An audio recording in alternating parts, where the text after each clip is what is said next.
Good morning, everyone.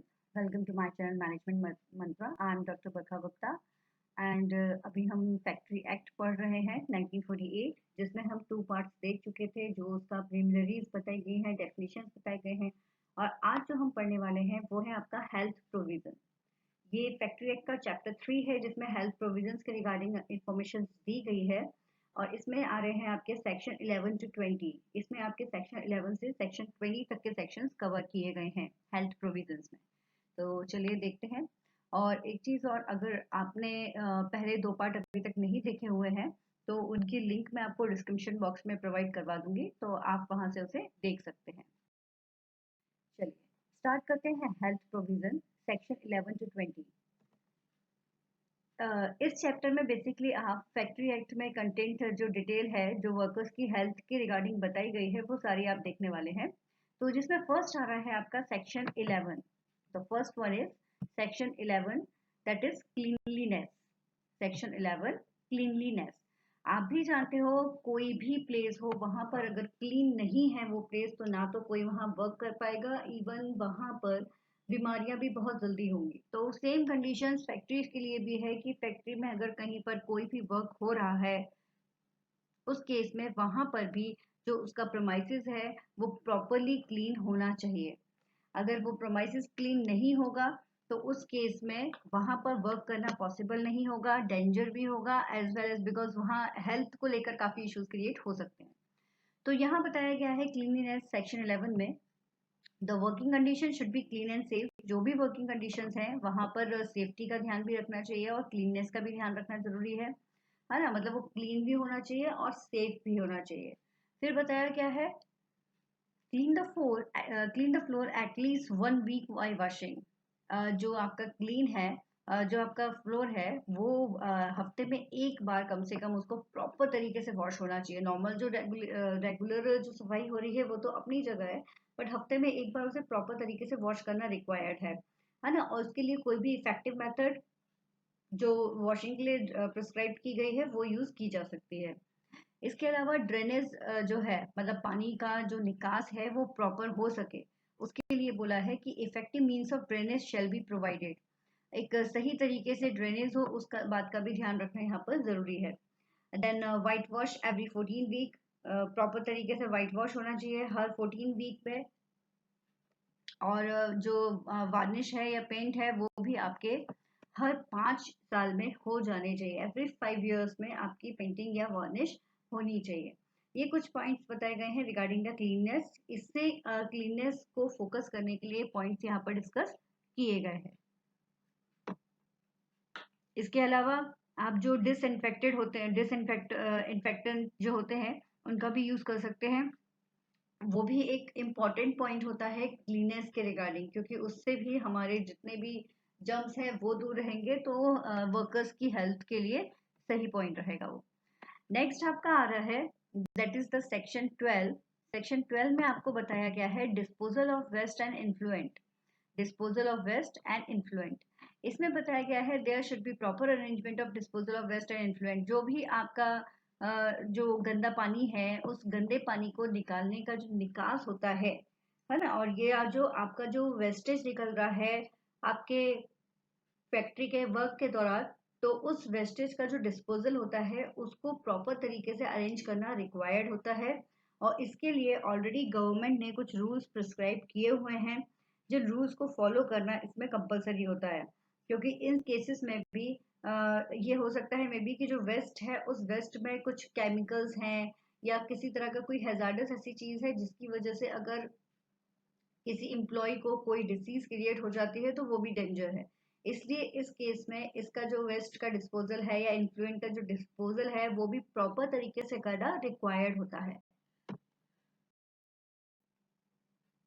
फिर next आपका आ रहा है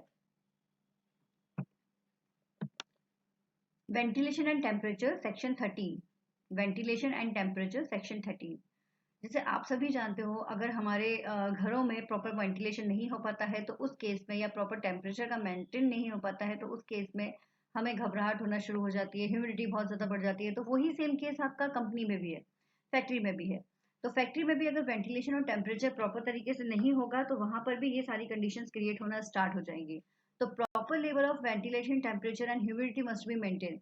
कितनी ह्यूमिडिटी रखनी है, कितना टेम्परेचर रखना है, उसको ध्यान में रखते हुए ही वहां का लेवल टेम्परेचर जो है या वेंटिलेशन जो है उसे हमें यहाँ पर मेंटेन करके रखना रिक्वायर्ड होता है।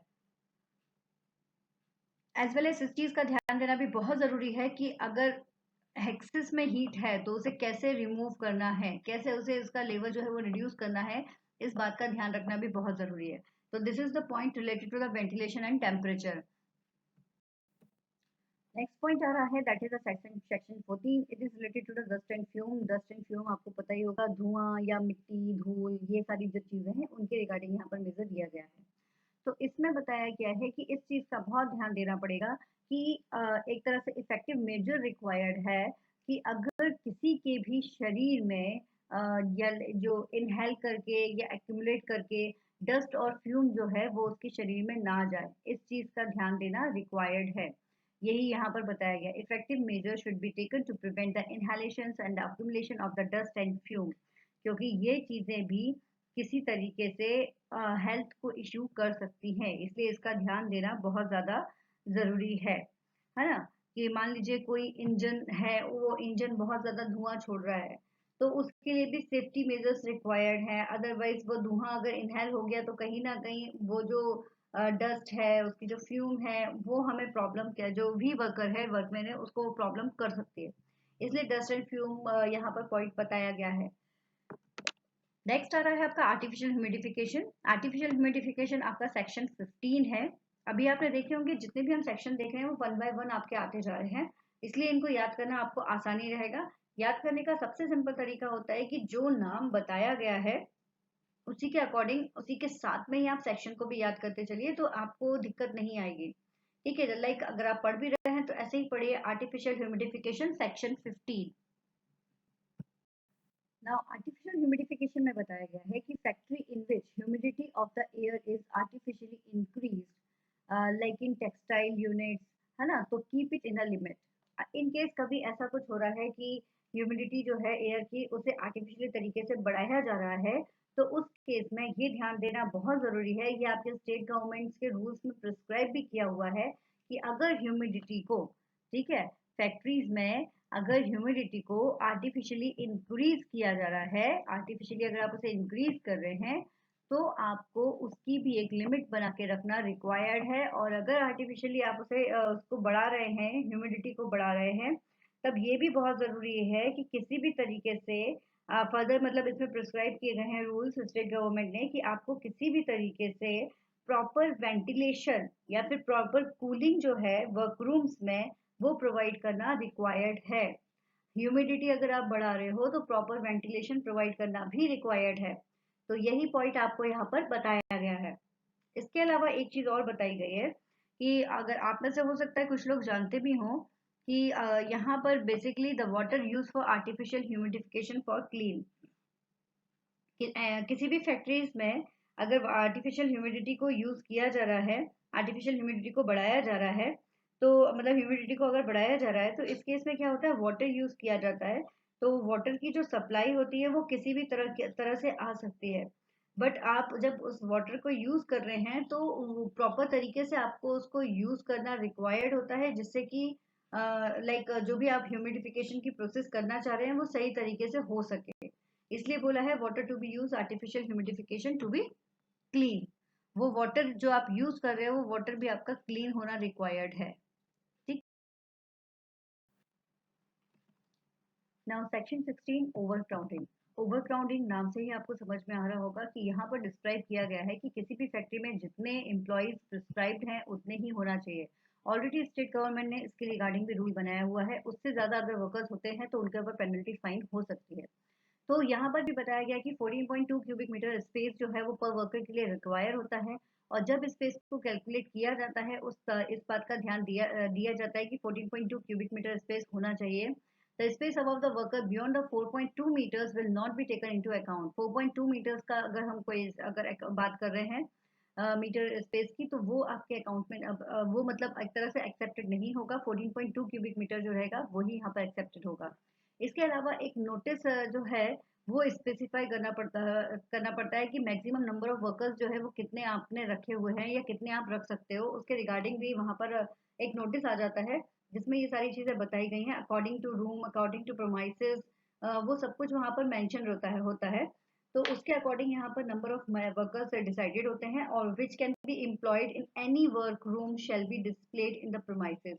प्रोमाइसेस में इस चीज को बहुत ही सही तरीके से एक नोटिस बना के बता दिया जाता है कि एक रूम में इतने ही वर्कर्स जो हैं वो रिक्वायर्ड हैं, उससे ज्यादा वहां पर नहीं हो सकते।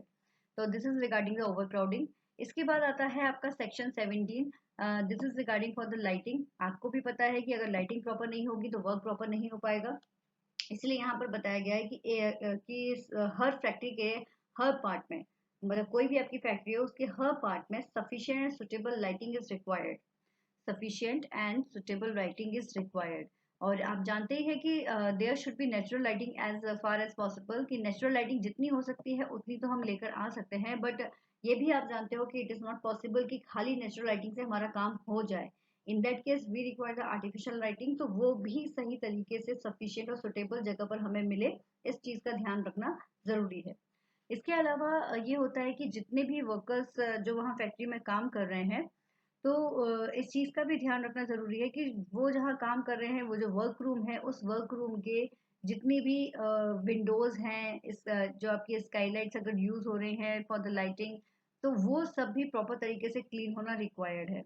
Then formation of shadow to such as extent as to cause the eye strain and risk of accident in any worker shall be prevented.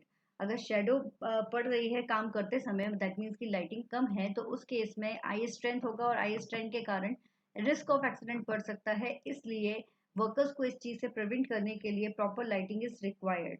Okay, now section 18, this is regarding for the drinking water facility. Section 18, तो यहाँ पर ये बताया गया है कि there should be drinking water facility. Drinking water facilities तो compulsory है ही है, ड्रिंकिंग वाटर फैसिलिटी कंपलसरी है। इसके अलावा जो ड्रिंकिंग पॉइंट है वो हमेशा, अगर कोई भी लाइक आपका स्पिट्यून एरिया है, अगर आपका वॉशरूम एरिया है, तो उन सब से 6 मीटर की दूरी पर होना चाहिए, है ना। ऐसा नहीं है कि साइड में ही वॉशरूम है और साइड में ही आपने अपना ड्रिंकिंग वाटर फैसिलिटीज प्रोवाइड कर रखी है, नो। 6 मीटर की दूरी एटलीस्ट इसमें होना ही चाहिए। और भी ये बात बताई गई है कि अगर आपके वर्कर्स जो है वो 250 से ज़्यादा है, अगर फैक्ट्री में वर्कर्स 250 से ज़्यादा हैं, इन दैट केस वहाँ पर एक कूल वाटर फैसिलिटीज भी प्रोवाइडेड होना चाहिए, कूल वाटर फैसिलिटीज प्रोवाइडेड होना चाहिए। तो this is regarding the drinking water facility. Next आता है आपका washroom facilities, latrine and urinal facilities, section 19, जिसमें हम बता सकते हैं वॉशरूम से रिलेटेड फैसिलिटीज। तो इसमें क्लियर बताया गया है कि मेल और फीमेल्स के लिए आपका जो वॉशरूम फैसिलिटीज है वो अलग से होना चाहिए, है ना। मेल और फीमेल के लिए वो अलग से होना चाहिए। साथ ही साथ उसकी क्लीननेस का भी प्रॉपर ध्यान रखना जरूरी है, जिससे कि किसी को उसकी वजह से किसी तरह की कोई डिसीज क्रिएट ना हो, है ना। नेक्स्ट पॉइंट आपका आ रहा है section 20, that is the spittoon. This is the last one, spittoon. Do you know the meaning of spittoon? कोई जानता है मीनिंग स्पीट्यून्स का? सेक्शन 20 में भी आप में से कुछ लोग जानते भी होंगे कि what is the meaning of spittoon, और कुछ नहीं भी जानते होंगे। तो लेट मी टेल यू, यहाँ पर ये बताया गया है स्पीट्यून्स मतलब इन हिंदी इट कॉल्ड पीक दान। वर्कर्स को मोस्टली जो टबैको होता है या किसी तरह का कोई पाउच खाने की आदत होती है, वो उसे च्यू करते रहते हैं। उस वजह से वो कहीं पर भी स्पिट करते हैं, तो वो स्पिट जो रहता है उससे एरिया खराब होता है, and it is not good. किसी को इन्फेक्शन है तो उसे इन्फेक्शन फैलने के चांसेस भी हो सकते हैं। तो इस केस में स्पीट्यून्स जो हैं वो काफ़ी सारे बना के रखे जाते हैं, मतलब एक डिसाइडेड नंबर होता है वो फैक्ट्रीज के अकॉर्डिंग, तो वो बना के रखा जाता है। तो उसी के रिगार्डिंग बोला गया है कि फैक्ट्री में सफिशिएंट नंबर ऑफ स्पीट्यून्स जो हैं उन्हें होना रिक्वायर्ड है। कोई भी पर्सन जो है वो प्रमाइसिस में अगर प्रमाइसिस में घूम रहा है, तो वो कहीं पर भी यहाँ वहाँ स्पिट नहीं कर सकता है। उसको स्पीट्यून्स प्रोवाइड किया गया है, वो उसी का ही यूज़ करेगा। और इनकेस कभी ऐसा कुछ करता पाया जाता है तो इसे एज अ पनिशेबल एक्शन माना जाता है, और उस केस में उसको 5 रुपीज़ तक का फाइन पे करना पड़ सकता है। तो दिस इज रिगार्डिंग द स्पीट्यून। तो यहाँ आपने देखा कि हमारे पास जो सेक्शंस थे वो 11 से लेकर 20 तक सेक्शंस इसमें थे। फर्स्ट हमने देखा सेक्शन 11 क्लीननेस, सेक्शन 12 हमने देखा यहाँ पर disposal of western influential, section 13 हमने देखा वेंटिलेशन एंड टेम्परेचर, सेक्शन 14 हमने देखा डस्ट एंड फ्यूम, सेक्शन 15 हमने देखा artificial humidification, section 16 over crowding, section 17 lighting, section जो 8 section 18 drinking water, section 19 washroom facility and section 20 स्पीट्यून्स। तो ये सारी चीजें आपकी यहाँ पर बताई गई हैं इस पर्टिकुलर हेल्थ प्रोविजन में। क्लियर? तो आप इसको अच्छे से पढ़िए और कोई डाउट है तो आप मुझसे पूछ सकते हैं, आप कमेंट सेक्शन में बता के उससे पूछ सकते हैं। Thank you so much.